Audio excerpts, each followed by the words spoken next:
Tottenham have let yet another two-goal lead slip through their hands.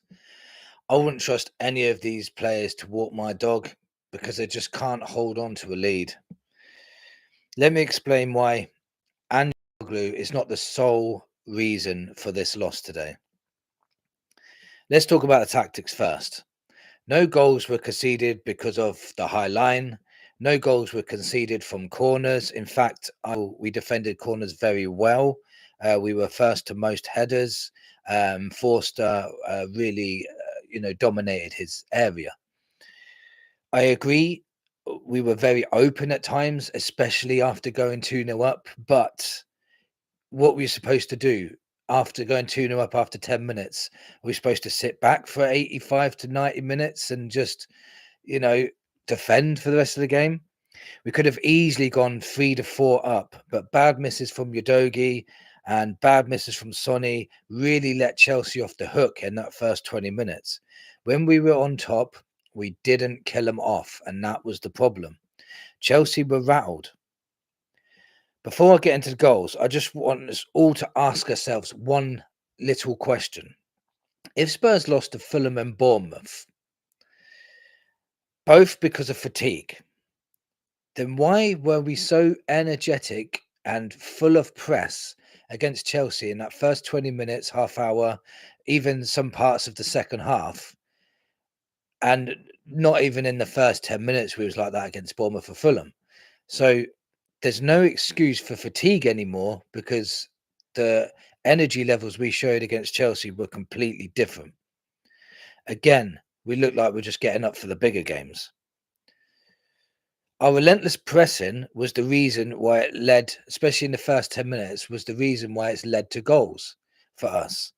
Plus, Cucurella looked like he borrowed Steven Gerrard's boots for the day, and he had the cheek to go and blame the kit man for this. You're 27 years old, mate. Grow up and get your own boots sorted. Right, let's start with our goals, right?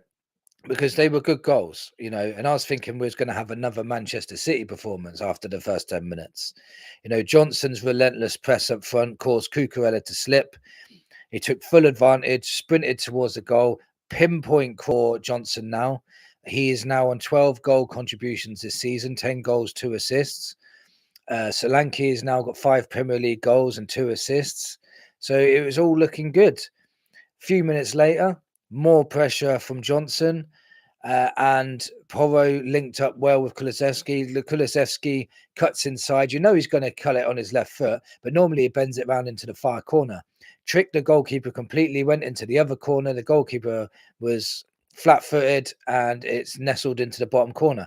Brilliant start. I thought, oh my God, I couldn't even imagine us doing this, especially this quick. And I thought, bloody hell, we actually are playing for the manager. We are looking good.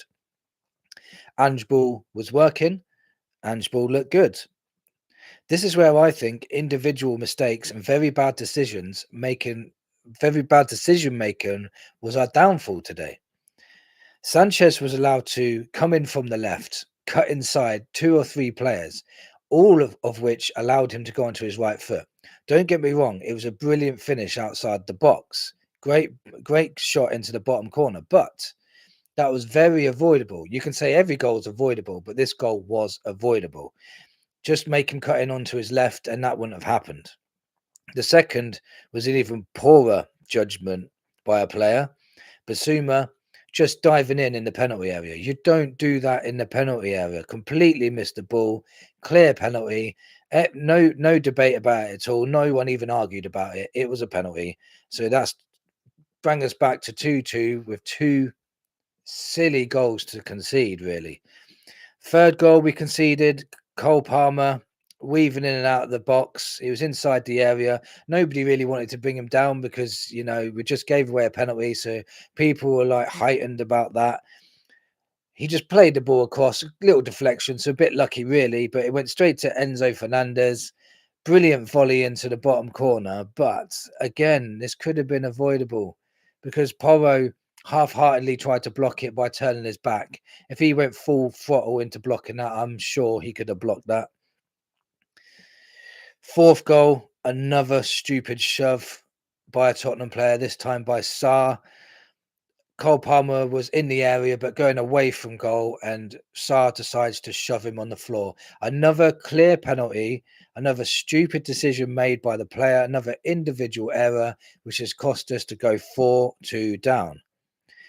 We got one back right near the end from a corner, a well-worked corner from James Maddison, cuts it back for Sonny, and Sonny side foots it in. But by then it's too little, too late for us. Misplaced passes were letting Chelsea get in too many times. Individual errors, not passing it to the right players, rushing your ball, not losing the ball in the middle. We started off the match as well with our 2 first choice centre backs. Yeah. Great news. I thought, bloody hell, I didn't think both of them would be back. Maybe Romero, but not both of them. We ended with both of them going off. I'm hoping Van der Ven's was just cramp. I think Romero is going to be out for a little while now. Johnson is injured as well too. So we've literally only got 3 attackers left: Werner, Solanke, and Son. Werner was awful on the right hand side, by the way. There were some good positives to take from this game. I thought Archie Gray done well when he came on. He's starting to look like a good player now. I thought Bergvall was really good when he came on.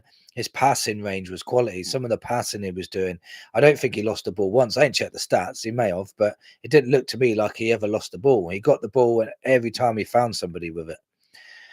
I think seeing those first 20 minutes reminds us of how good we can be, and that's probably why we want to hold on to Ange.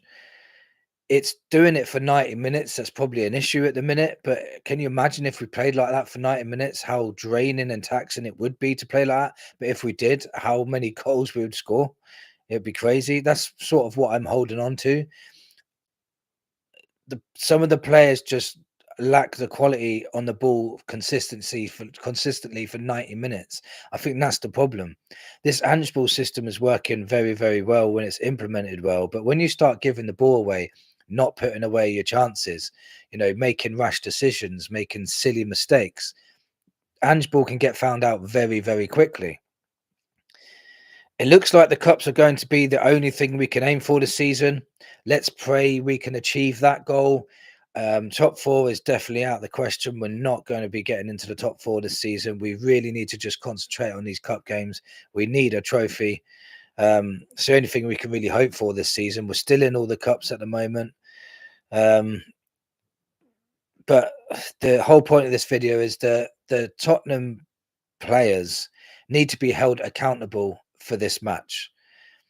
Like a lot of other games, don't tell me the Bournemouth game and the Fulham game was down to fatigue when you've put all this energy into this game just 3 days after the Bournemouth game. It's nothing to do with fatigue, especially the first 10, 20 minutes of the Bournemouth game. There was no energy there, no high pressing like there was against Chelsea. The players need to start taking accountability and start performing at a better level for longer periods of time. For game after game and for longer periods in the game, longer than 20-minute spells. And when we are on top, we need to kill them off. We need to finish our chances. All in all, we lost 4-3. Chelsea were very open as well. Let's not hide that fact. We opened up Chelsea quite a few times ourselves. It was end-to-end stuff, and in the end, we didn't put away our chances and made silly mistakes, and that's what it was down to. I'm not blaming Ange. Maybe he can take some criticism, but there's not much he could have done. The subs he made as well he had to make them. There was no reason, we just got injuries. So every sub he made was an injury sub. And then we was just running out of players to bring on because our squad is very thin at the moment. There's not much more Ange could have done in this game. And the players really need to be held accountable for the mistakes they constantly keep doing every week. Let me know in the comments what you think, and come on, you Spurs.